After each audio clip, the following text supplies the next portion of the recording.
Welcome back to episode 9 of this Prep for Sydney Knife Show. It's Tuesday night and I didn't film anything at all over the weekend. That doesn't mean I wasn't busy on the CNC. In fact, I had so much to do, I really wanted to make sure that I got through everything and came out the other end with the knife done. I didn't quite reach that goal, but I made a lot of progress. Here we are with what I got up to. Pretty much complete. I've done all the machining that's required now. I was really hoping to get the knife finished on the weekend. I managed to get all the machining done, so all I need to do is grind off the tabs that were left in place and fit the lock up. After that, I can finish off the handle and put it all together for its first go. Machining on the weekend went quite well. I knew it was going to be a full day's worth of machining on Sunday.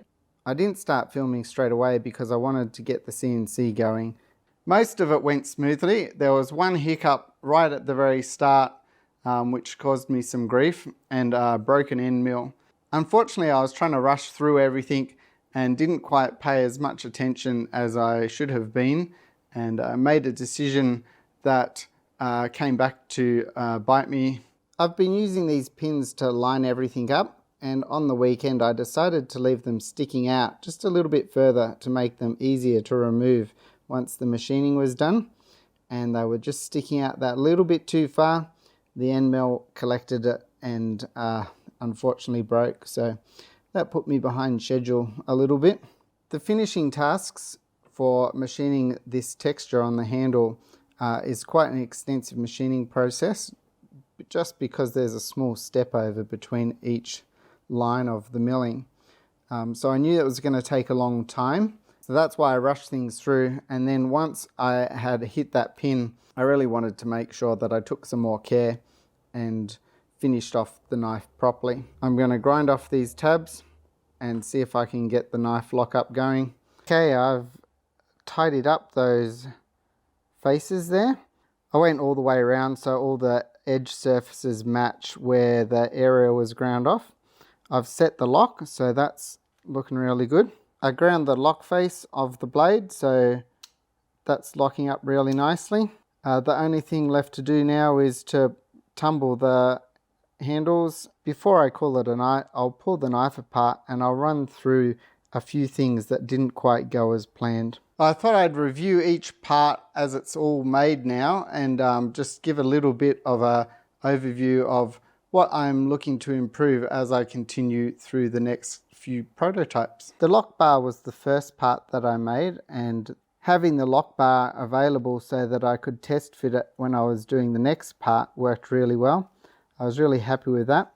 The only thing I'd like to do is be able to add a chamfer along this edge on the inside. It's a little bit sharp as you're manipulating the lock. For the interior of the knife, what I would like to be able to do is switch to a bullnose end mill, and then I can have some tighted corners for these interior pockets and just lighten up the knife a little bit further. At the moment I'm cutting it out with the bullnose end mill and then coming up and cleaning up the inside later. I think I would get a better result if I could just do that all in one pass with a bullnose end mill. The other thing that I noticed was this one was cut with an older end mill, so the tight fit for the stop pin works really well with the parameters that I was using.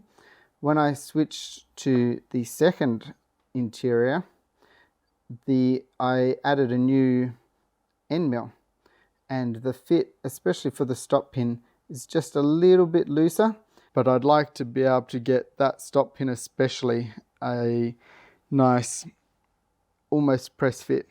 The backspacer was very clear cut. It was a very simple part. Having the tab on the inside there worked well. One of the goals after prototyping, I would really like to be able to machine all sides of the parts. Having the tabs there to clean up is great for prototyping and quick results. Cutting out the blade was very straightforward, and I was very impressed with the finish on the interior here. It cleaned up very well with some hand sanding. Doing the outside profile was easy to clean up in the annealed state, So that was again great for prototyping. For any small batch work I'd like to do in the future would be entirely milled surfaces so that I can clean it up. One thing to do with the geometry of the blade, in here where the stop pin meets up for the closed position, it's a tiny bit of friction as it's reaching that very closed position. I'm going to open up this inside curve through there just to give it a little bit of more room. Grinding the lock face was very straightforward. I think I'll leave that as is for now. One of the reasons I'd like to go to completely milled surfaces is that it's very easy to have a slip up with the bandsaw, and I've just scuffed the corner there. Because that's a milled surface, I can't clean it up nicely by hand. This would be a scrap part. Fortunately, this one's for me, so I don't mind it too much, and it's going to be proving out the prototype.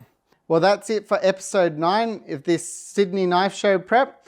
We've had some really good progress. The prototype's almost there. A few more finished tasks and I'll have it ready to show off. I want to get it all complete before next weekend's work so that I can make any changes to the CAD model and the cam to run it on the CNC. I was really hoping to get the knife finished last weekend. I really want to be able to have the knife complete and in hand, feeling everything so that I can make all the changes to the CAD model that I need before I do the next prototype. Again, thanks for following along. I hope you've enjoyed the journey. Soon I'll be able to show off this final first prototype knife complete. Keep following along as I continue with the next few prototypes. If you haven't seen the series so far, have a look at these videos.